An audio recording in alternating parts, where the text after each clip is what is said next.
Corona की दूसरी लहर ने पूरे देश में कोहरा मचा रखा है। जितने मरीज अस्पतालों के अंदर इलाज करवा रहे हैं, उससे कहीं ज्यादा मरीज और उनके रिश्तेदार अस्पतालों के बाहर भटक रहे हैं। चारों तरफ हाहाकार मचा हुआ है। लोग ऑक्सीजन सिलेंडर और आईसीयू के लिए तरस रहे हैं। और इसी मारामारी के दौरान सामने आई कुछ तस्वीरों ने पूरे सिस्टम की पोल खोलकर रख दी है। सनसनी में आज देखिए बीमार हेल्थ सिस्टम पर एबीपी न्यूज की बड़ी पड़ताल, कोरोना वॉर रूम की ग्राउंड रिपोर्ट। सरकारी अस्पतालों में सबसे बड़ा घोटाला।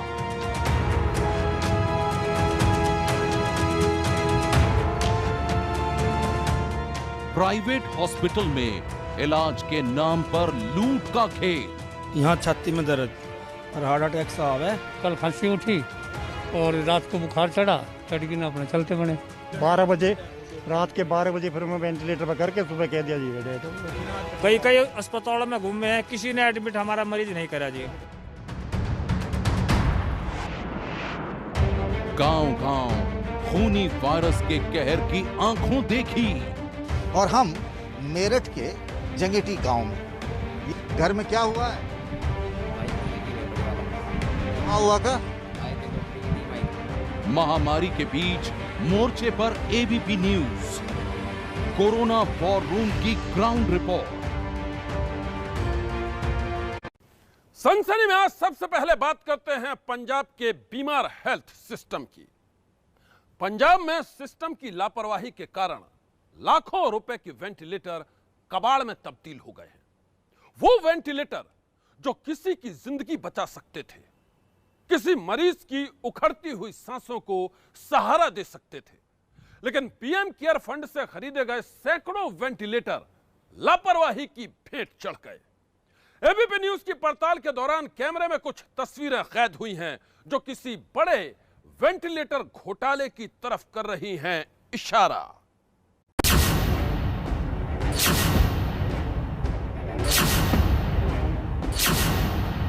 कबाड़ के ढेर में तब्दील हो चुकी इन तमाम मशीनों को वेंटिलेटर कहा जाता है। वेंटिलेटर यानी वो हाईटेक मशीन जो किसी मरते हुए मरीज को सांसों की सौगात दे देती है। वेंटिलेटर यानी वो मशीन जिसकी कीमत तो लाखों रुपए में होती है, लेकिन इस मशीन की वजह से जो इंसानी जिंदगी बचाई जाती है वो अनमोल है।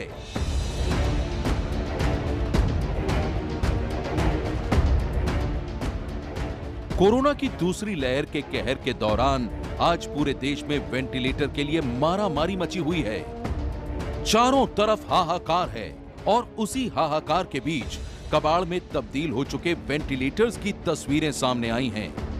पंजाब के सरकारी अस्पतालों की ये तस्वीरें एक बहुत बड़े वेंटिलेटर घोटाले की तरफ इशारा कर रही हैं। इन तस्वीरों ने पंजाब के हेल्थ डिपार्टमेंट के पूरे सिस्टम को ही कटघरे में खड़ा कर दिया है।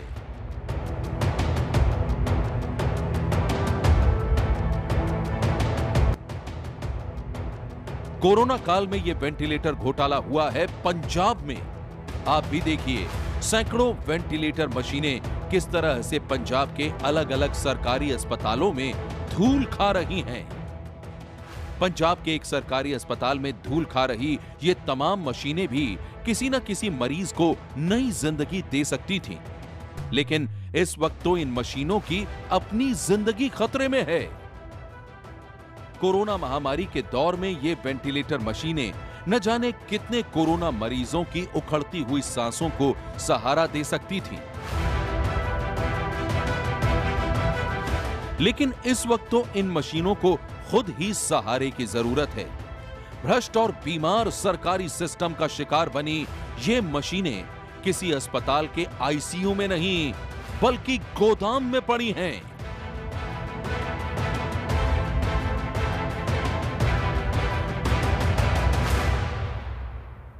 एबीपी न्यूज की पड़ताल के दौरान पंजाब के कई शहरों के अस्पतालों का सच सामने आया है।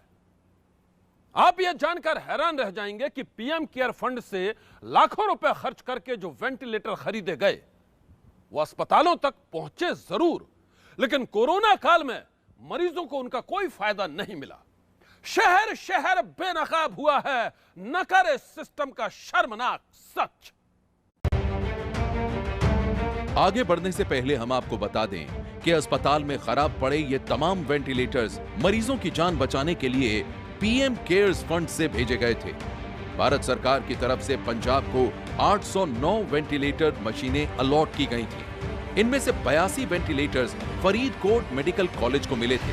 कॉलेज का दावा है कि 82 में से 62 वेंटिलेटर्स खराब पड़े हैं। प्राइम मिनिस्टर केयर वाले जो वेंटिलेटर उसकी कीमत लगभग 1 लाख या 1.25 लाख की है, जबकि जो अच्छे वेंटिलेटर होते हैं उनकी 10 लाख से 15 लाख की है। So within no time we will be able to procure another 10 ventilators which will be of a good quality, so that हमारे जो वेंटिलेटर हैं वो जो आजकल 42 हैं 52 हो जाएंगे। तो पंजाब सरकार ने आगे पीएम केयर के जिस कंपनी से जो वेंटिलेटर लिए हैं उनको कहा है कि आप इनको आगे रिपेयर करें। यहाँ ये भी समझना जरूरी है कि वेंटिलेटर्स क्या काम करते हैं। कोरोना मरीजों में जब मरीजों के फेफड़े ठीक से काम नहीं करते और उन्हें सांस लेने में कठिनाई होने लगती है, शरीर में ऑक्सीजन की मात्रा कम होने लगती है, तब वेंटिलेटर्स की आवश्यकता पड़ती है।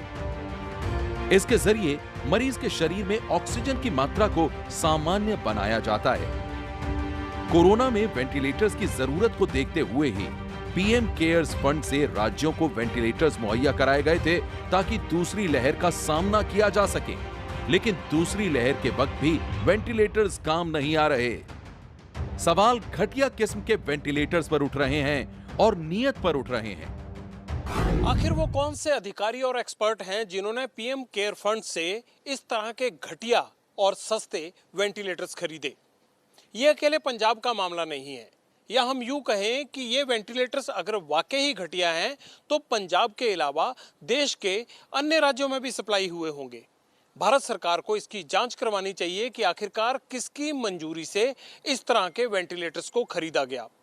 हिसाब उन कंपनियों से लेने का भी बनता है जिन्होंने ये वेंटिलेटर सप्लाई किए, जो मरीजों को सांसें देने से पहले खुद ही बेहोश हो गए।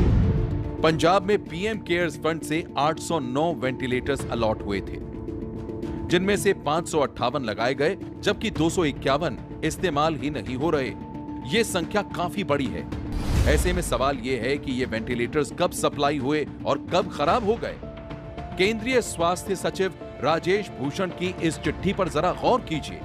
11 अप्रैल को पंजाब के मुख्य सचिव विन्नी महाजन को पत्र लिखकर 251 वेंटिलेटर्स के इस्तेमाल न होने पर नाराजगी जताई गई थी। एबीपी न्यूज की पड़ताल में यह भी पता चला कि वेंटिलेटर सप्लाई करने वाली कंपनी ने सर्विस का सही इंतजाम नहीं किया। पूरे पंजाब से अस्पतालों में पीएम केयर फंड से सप्लाई वेंटिलेटर्स के खराब होने की रिपोर्ट है, पर रिपेयर करने के लिए पंजाब में सिर्फ एक टेक्नीशियन है। ये भी देखा गया कि जो इनके पास जो टेक्नीशियन है उनकी रिपेयर के लिए वो एक आधा टेक्नीशियन है जो कि सारे पंजाब में घूम रहा है, जैसे अमृतसर में हो या पटियाला में या कहीं हो। तो कल को वो टेक्नीशियन यहाँ आएगा तो उससे हम जितने वेंटिलेटर वो ठीक कर सकता उसको करवा लेंगे।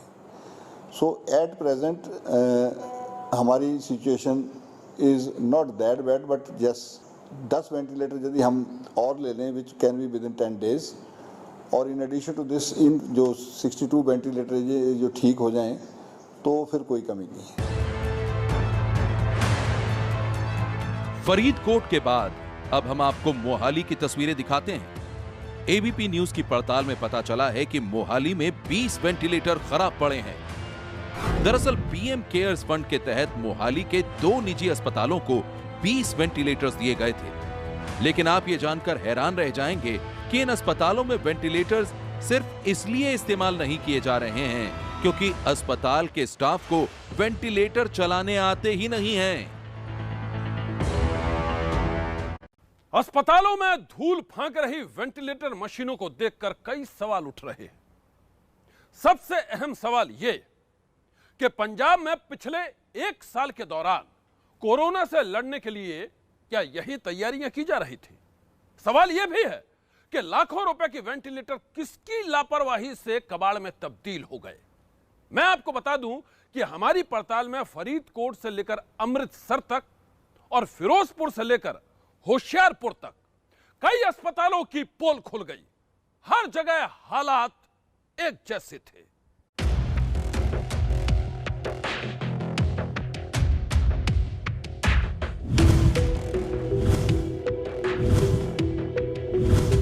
फरीदकोट और मोहाली के बाद अब अमृतसर का हाल भी देख लीजिए, जहां 105 वेंटिलेटर खराब पाए गए हैं। अमृतसर के गुरु नानक देव अस्पताल को केंद्र सरकार की तरफ से पीएम केयर्स फंड से 3 किस्तों में वेंटिलेटर्स दिए गए थे। पहली दूसरी किस्त में 69 और तीसरी किस्त में 50। लेकिन पहली दूसरी किस्त में मिले 69 वेंटिलेटर्स में से 55 खराब थे और तीसरी किस्त में मिले 50 वेंटिलेटर्स का नतीजा सही नहीं आता। हमारे पास जो गवर्नमेंट ऑफ इंडिया की तरफ से वेंटिलेटर्स भेजे गए हैं उनमें से 59 वेंटिलेटर्स हैं बेल कंपनी के, 10 वेंटिलेटर्स हैं एग्वा कंपनी के और 50 वेंटिलेटर्स हैं ज्योति मेक कंपनी के। तो जो बेल कंपनी के हैं 59 में से जो 47 वेंटिलेटर्स हैं वो ठीक तरीके से काम नहीं कर रहे। हमारे पास नियर अबाउट 40 के करीब वेंटिलेटर वर्किंग है।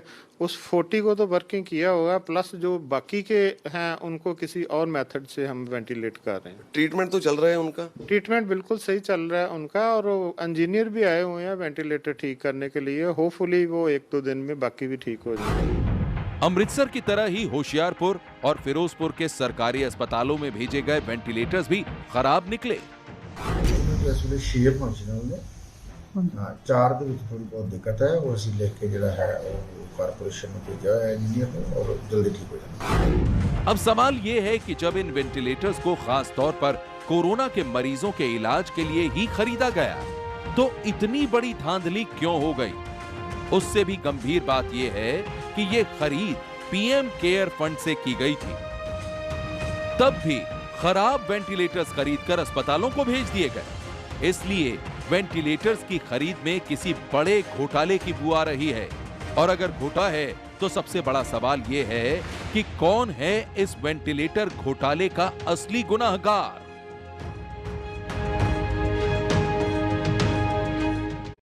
कोरोना मरीजों को वेंटिलेटर से महरूम करने वाले बेपरवाह सिस्टम की एक कहानी बेहद डरावनी है। और सनसनी में अब देखिए लोगों की मजबूरी का फायदा उठाकर माल कमाने वाले अस्पतालों का काला सच।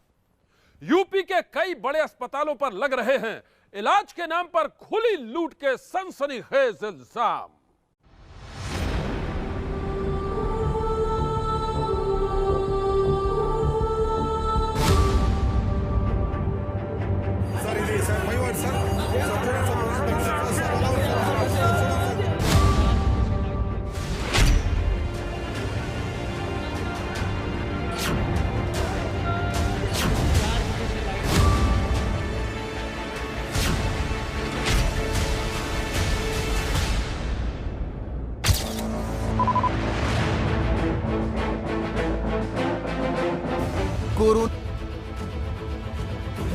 कोरोना का खूनी वायरस आए दिन 4000 से ज्यादा लोगों की जिंदगी छीन रहा है। कोरोना संक्रमण के शिकार बने मरीज अस्पतालों के बाहर तड़प तड़प कर दम तोड़ रहे हैं। सरकारी अस्पताल हो या प्राइवेट हॉस्पिटल, हर जगह एक जैसा ही हाल है। लोगों को सही वक्त पर इलाज नहीं मिल पा रहा है। लेकिन इलाज की मारामारी के बीच लखनऊ से एक ऐसी तस्वीर सामने आई है जिसने इंसानियत को शर्मसार कर दिया है।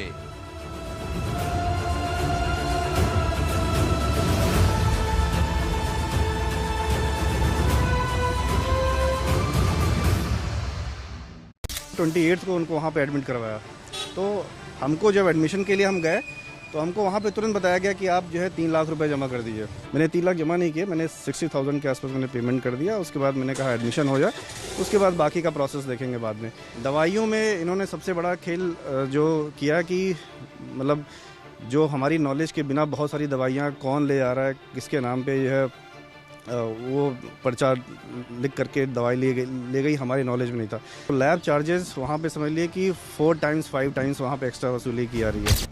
कुलदीप के मुताबिक इन्होंने अस्पताल की मनमानी के खिलाफ शिकायत की। सेक्टर मजिस्ट्रेट ने मामले में दखल दिया तो अस्पताल ने 4,94,000 का बिल घटाकर 1,91,000 कर दिया। हैरानी की बात यह है कि जब अस्पताल ने 4,94,000 का बिल दिया तो वो सादे कागज पर था। सेक्टर मजिस्ट्रेट के दबाव के बाद अस्पताल प्रशासन पक्का बिल देने को तैयार हुआ। डिस्चार्ज के टाइम पे मैंने उनको जब बताया कि भाई बताइए आप हमको कितना फाइनल बिल देना है, तो उन्होंने हमको बताया एक कच्चे पेपर पे लिख करके दिया कि 4,94,000 का आपका बिल है। कच्चा पेपर है क्या? जी हमारे पास कच्चा पेपर है। उन्होंने 11 दिन एडमिट रहे पिताजी जी, करीब मतलब 12 दिन आप कह सकते हैं, जो एज पर द जो एडमिशन था और उसके हिसाब से 12 दिन एडमिट रहे। तो इन्होंने हमको जो है ये 4,94,000 का उन्होंने हमको बिल दिया। ये किसी एक प्राइवेट अस्पताल का किस्सा नहीं है, बल्कि देश भर से हर रोज बड़े बड़े अस्पतालों की मनमानी की कहानियां सामने आती रहती हैं, लेकिन दर्द में डूबे लोग शिकायत नहीं कर पाते, इसलिए उन अस्पतालों के खिलाफ एक्शन नहीं हो पाता है। कुलदीप की शिकायत पर कार्रवाई करने वाले सेक्टर मजिस्ट्रेट लोकेश त्रिपाठी ने एबीपी न्यूज से कहा कि चूंकि कुलदीप ने पेशेंट को डिस्चार्ज कराने से पहले कॉल करके अपनी दिक्कत बताई, इसलिए उनके बिल में जो बढ़ोतरी की शिकायत आई थी उसको दूर कर लिया गया। लेकिन जो लोग अस्पताल को पैसे भरने और मरीज को डिस्चार्ज कराने के बाद शिकायत करते हैं, उन्हें परेशानियों का सामना करना पड़ता है। जब पेशेंट ने मतलब एक दिन पहले बताया, उसको बिल दिया गया 4,94,000, लेकिन वो कच्चा बिल था, बिल पक्का नहीं था। तो जो पेशेंट के केयर टेकर थे उन्होंने हमको फ़ोन किया कि सर हमारा बिल ओवर चार्ज है और इसको दिखवा लें। तो हमने वहाँ मैनेजमेंट को भेजा, जो है उसको ऑनलाइन भेजा उनको, तो उन्होंने बाद में उसको पक्का बिल किया। लगभग 2.5 लाख रुपए उन्होंने कम किया था। फिर हमने जो केयर टेकर थे पेशेंट के, उनको जो है उसको नया बिल भेजा, उनसे कहा आप संतुष्ट हैं? तो उनका हाँ सर संतुष्ट हैं। बहुत कम लोगों को इस बात की जानकारी है कि यूपी में सरकार ने कोरोना मरीजों के इलाज के रेट और नियम तय कर रखे हैं और तमाम प्राइवेट अस्पतालों के लिए उनका पालन करना जरूरी है। सरकार की तरफ से जो रेट तय किया गया है उससे ज्यादा पैसे कोई नहीं ले सकता। अगर कोई अस्पताल ज्यादा पैसे वसूलने का दोषी पाया जाता है तो उसके खिलाफ कार्रवाई की जाती है। कोरोना की दूसरी लहर में कुछ लोग जिस ढंग से इलाज के नाम पर मरीजों को लूट रहे हैं वो बेहद शर्मनाक है। ऐसे लोगों के खिलाफ सख्त से सख्त कार्रवाई होनी ही चाहिए। साथ ही संकट काल में मरीजों और उनके परिजनों को अपने अधिकारों के बारे में भी जागरूक होना पड़ेगा। मैं आपको बता दूं कि कोरोना की चुनौती लगातार बढ़ रही है। अब कोरोना का खतरा शहरों की सरहद को लांघकर गांवों में भी दस्तक देने लगा है। आए दिन देश भर के गांवों से आ रही हैं कोरोना के कहर की डरावनी तस्वीरें।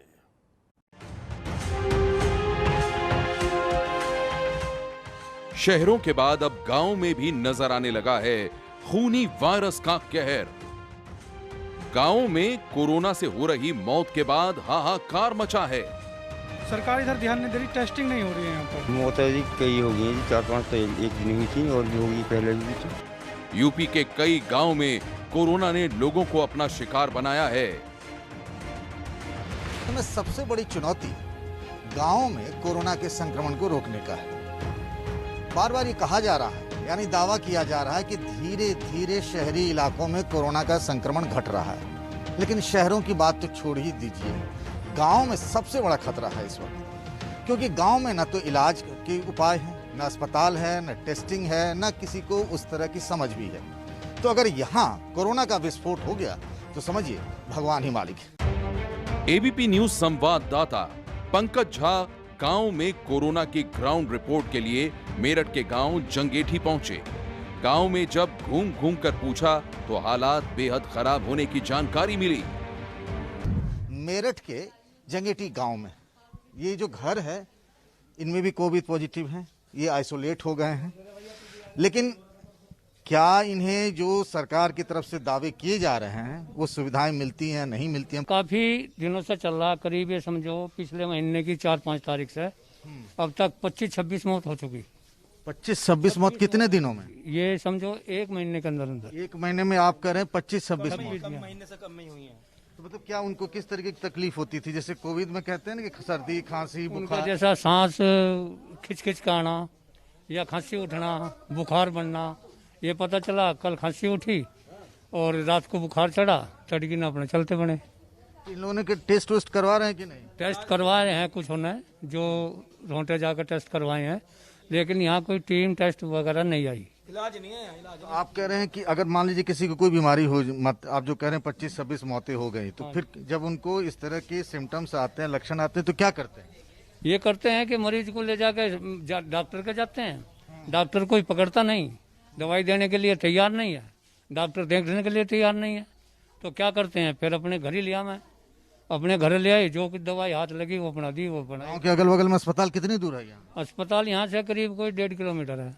वो अस्पताल भी बंद रहता है। ध्यान रोहटा बिलोक से अस्पताल है जो घसोली गांव में है। तो जिस इस गांव में आने पर पता चला कि हालात कितने खराब हो चुके हैं। आप यकीन मानिए कि जो बताया इन्होंने कि करीब 2.5-3 दर्जन लोगों की मौत हो चुकी है, लेकिन वो सरकार के आंकड़ों में नहीं है क्योंकि वो कोविड पॉजिटिव नहीं थे। बात सिर्फ मेरठ की नहीं है। कोरोना ने यूपी के हर गांव की तकदीर और तस्वीर एक जैसी बना दी है। घर परिवार और रिश्तों का टूटना बिखरना जारी है। ये उत्तर प्रदेश के गौतम बुद्ध नगर का दुजाना गांव है। रोजाना यहाँ की गलियों में भीड़ भाड़ लगी रहती थी, लेकिन पिछले करीब 3 हफ्ते से गांव सुनसान पड़ा है। कोरोना ने इस गांव को अपना शिकार बना लिया है। पिछले 20 दिनों में कोरोना की वजह से कई गांव वालों को अपनी जान गंवानी पड़ी है। ग्रेटर नोएडा से सटे दुजाना गांव में इस समय मैं मौजूद हूं और गांव के जो हालात हैं, कोरोना की दहशत यहां पर साफ नज़र आ रही है। सुबह के समय जो चहल पहल होती थी वो आज काफ़ी ज़्यादा कम सी नज़र आ रही है। दुजाना की अगर ये बात करें सिर्फ, तो लगभग 20 दिनों में 26 मौतें हो गई हैं और उनमें से 19 मौतें युवाओं की हुई हैं। तो गांव में जो है दहशत कोरोना की फैली हुई है। अगर ऐसी ही स्थिति जारी रही और ऐसे ही गांव के हालात बिगड़ते रहे तो वो दिन दूर नहीं जब यहाँ के शमशानों में और कब्रिस्तानों में जगह कम पड़ने लगेगी। गांव का नहीं है बल्कि गौतम बुद्ध नगर के 72 ऐसे गांव हैं जहां पर हाहाकार कोरोना ने मचाया हुआ है। यूपी में जो पंचायत चुनाव हुए थे उसके बाद से और भी ज़्यादा जो है गंभीरता बढ़ चुकी है और भी ज़्यादा जो केसेस हैं वो बढ़ चुके हैं, लेकिन कई सारे ऐसे जो केसेस हैं वो अनरिपोर्टेड जा रहे हैं जहां लोगों को पता भी नहीं चल पा रहा है कि उनको कोरोना हुआ और उनकी जान चली जा रही है।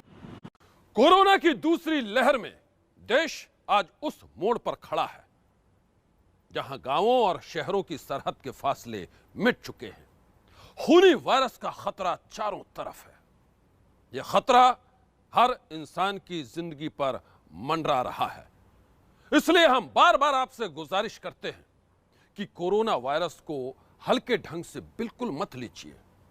कोरोना संक्रमण से सावधान रहिए, घर में रहिए, साबुन से हाथ धोते रहिए और जब भी घर से बाहर निकलें तो डबल मास्क का इस्तेमाल जरूर करें। आज की सनसनी में बस इतना ही। आप रहिएगा होशियार। सन्नाटे को चीरती सनसनी कल फिर देगी दस्तक आपकी दहलीज पर।